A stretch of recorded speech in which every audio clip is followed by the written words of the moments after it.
विधानसभा की तीनों सीटों पर उपचुनाव में धमाकेदार जीत के बाद कर्नाटक कांग्रेस में बहुत पक रहा है। सिद्धरामैया और डीके शिव कुमार के दिल्ली आकर हाईकमान से मिलने के बाद ये पक्का माना जा रहा है कि सरकार और पार्टी में बदलाव कंफर्म है। सारी अटकलें और चर्चाओं के सेंटर में है deputy CM DK Shivakumar. सवाल अब ये नहीं है कि डीके डिप्टी सीएम से सीएम का प्रमोशन पाएंगे या नहीं, सवाल ये है कि कब सीएम पद पर डीके की ताजपोशी होगी। ये चर्चा और तेज हो गई है डीके शिव कुमार के सीक्रेट डील वाले बयान के बाद। डीके शिव कुमार का एक टीवी इंटरव्यू वायरल है। डीके से पूछा गया था कि क्या डीके डिप्टी सीएम फॉरएवर रहेंगे। डीके ने जवाब दिया कि नॉट फॉरएवर, यानी हमेशा के लिए डिप्टी सीएम नहीं रहेंगे। हमारे बीच मतलब सिद्धरामैया के साथ सीएम को लेकर अंडरस्टैंडिंग है, लेकिन मैं मीडिया में डिस्कस नहीं करना चाहता कि मैं उस दिन का इंतजार कर रहा हूं। डीके के बयान से पहली बार ये सामने आया है कि सचमुच कोई डील है जिसके कारण रुका हुआ है डीके का प्रमोशन। डीके शिव कुमार ने भी अब से पहले कभी किसी डील या फॉर्मूले की बात नहीं की थी। मई 2023 में कर्नाटक में कांग्रेस ने चमत्कार किया था। बीजेपी से लगातार हार रही कांग्रेस ने कर्नाटक में प्रचंड बहुमत से चुनाव जीतकर सरकार बना ली थी। जीत के हीरो डीके शिव कुमार ले गए, लेकिन सीएम का पद मिला सिद्धरामैया को। कहा गया कि डीके से ये कहा गया है कि ढाई साल का सीएम फॉर्मूला चलेगा।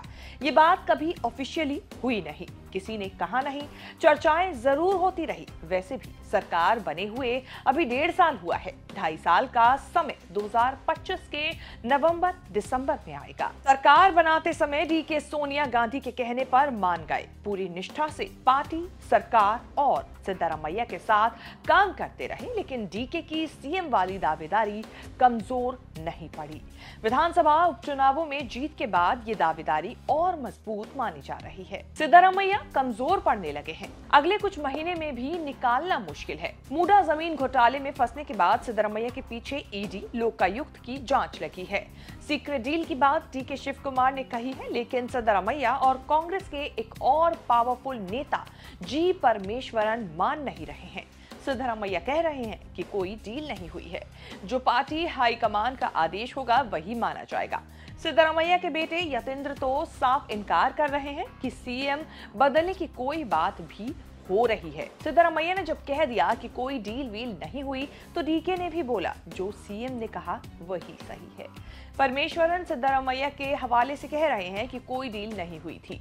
सिद्धरामैया का समय मुश्किल चल रहा है। पार्टी या डीके शिव कुमार कतई ये मैसेज नहीं देना चाहते कि सिद्धरामैया फंसे हैं, इसीलिए सीएम बदला जाएगा। गुरुवार को हासन की भरी रैली में उन्होंने ऐलान कर दिया कि कनकपुरा का ये बंदा मतलब डीके आज भी सिद्धरामैया के साथ खड़ा है, कल भी रहेगा और मरते दम तक रहेगा। तले ಕೆಡಿಸ್ಕೋಬೇಡಿ, ಮೈಸೂರಲ್ಲಿ ಈ ಬಂಡೆ ಡಿಕೆ ಶಿವಕುಮಾರ್ ಸಿದ್ದರಾಮಯ್ಯ ಜೊತೆ ಇರ್ತದೆ ಅಂತ ಹೇಳಿದ್ದೇನೆ,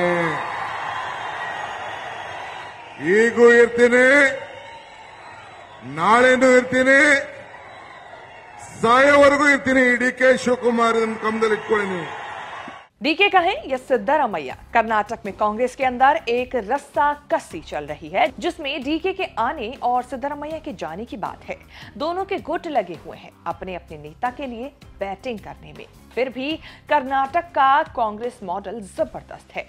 यही एक ऐसा राज्य है जिसमें आपसी खींचतान में कांग्रेस का नुकसान नहीं हुआ। हर चुनाव मिलकर लड़ते हैं, जीत कर आते हैं। ताक में लगी बीजेपी को कहीं एक छेद नहीं मिल रहा है खेल करने का।